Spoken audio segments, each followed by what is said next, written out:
안녕하세요. IN여기 한의원 반포점 원장 한의사 황지모입니다. 오늘은 아토피에 대해서 말씀드리겠습니다. 아토피 피부염을 한마디로 정의하면 피부 자체에 생기는 만성적인 염증 상태인데요. 이 염증이 세균이나 바이러스에 의한 염증이 아니고 피부 자체에서 생기는 정체불명의 염증입니다. 잠시만 사진 좀 보실게요.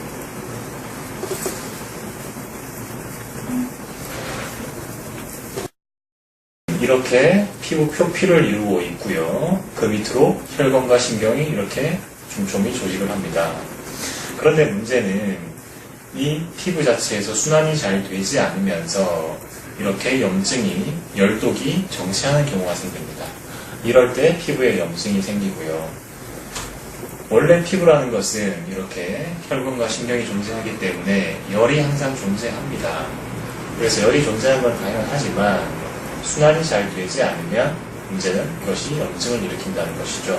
아토피 피부염은 이 염증 상태가 만성화되고 장기간 되면서 습진이 반복되는 경우를 말합니다.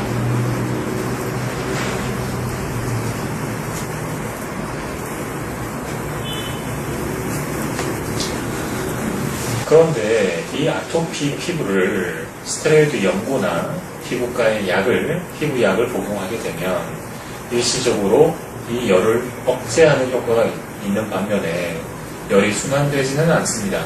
따라서 이 순환되지 않은 열은 언제고 다시 리바운딩 되거나 혹은 피부 자체가 알러지성으로 변해버리는 것이죠. 한의학적인 아토피 치료법을 한마디로 정의하자면 피부 표피에 존재하는 열독을 잘 순환시켜서 배설하는 것이라고 할 수 있습니다.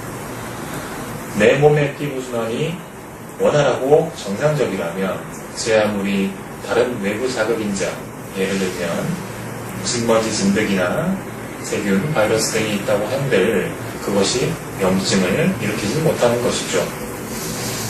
또 하나 아토피 피부염에 대해서 아셔야 할 것은 음식 관계입니다. 특정 음식이 아토피 피부를 굉장히 악화시키고 재발시키는 경우가 많습니다. 이것은 무슨 얘기냐면 소화기가 균형을 잡지 못하는 경우입니다. 잠시만 화면을 보실게요. 우리의 소화기는 이렇게 중요한 소화기가 4가지가 있습니다. 즉 위, 담, 십이지장, 췌장으로 이루어집니다. 이 중요한 4가지 소화기관이 어떻게 섭취한 음식물을 잘 소화, 흡수하냐에 따라서 우리 몸의 건강 상태가 좌우되는데요. 예를 들면 이 소화기들이 균형을 잡지 못하면 여기서 소화흡수에 장애가 생기게 되고 그 과정에서 과도한 열독이 생기게 됩니다. 그리고 그 상태에서 피부 순환이 또 좋지 않은 경우에 피부에 염증을 일으키게 되고 아토피를 유발하는 것이죠.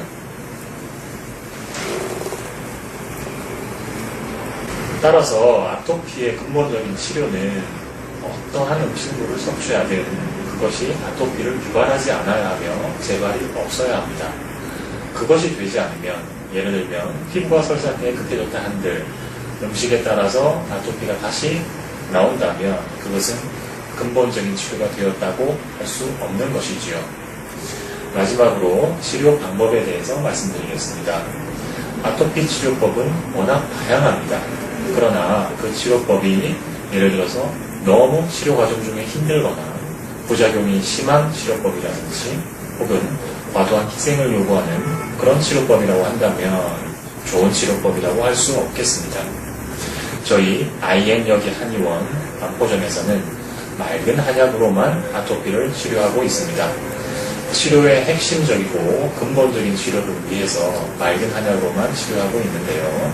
맑은 한약의 특징은 크게 3가지 정도가 있습니다. 우선 맑아서 복용하기가 너무 쉽습니다. 물처럼 마시면 되고요. 또 하나 생수보다 투명하고 깨끗합니다. 안심이 됩니다. 또 하나 17년간의 임상 경험이 있기 때문에 그 유효성 및 효과에 대해서는 검증을 끝낸 상태이고요. 또 하나 이 약의 전탄 방법에 대해서 특허청으로부터 특허를 획득을 했고 또 유효성 및 안전성에 대해서도 공인기관으로부터 검증을 마친 상태입니다. 아토피는 참 여러 가지 문제가 있지만 피부 자체에 우선 여러 가지 힘든 점을 남깁니다.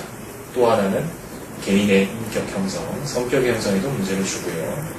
그리고 대인관계 및 교제관계에도 악영향을 굉장히 많이 주고 있습니다. 하루빨리 건강한 몸과 깨끗한 피부를 회복해서 행복한 삶을 누리시길 바랍니다. 감사합니다.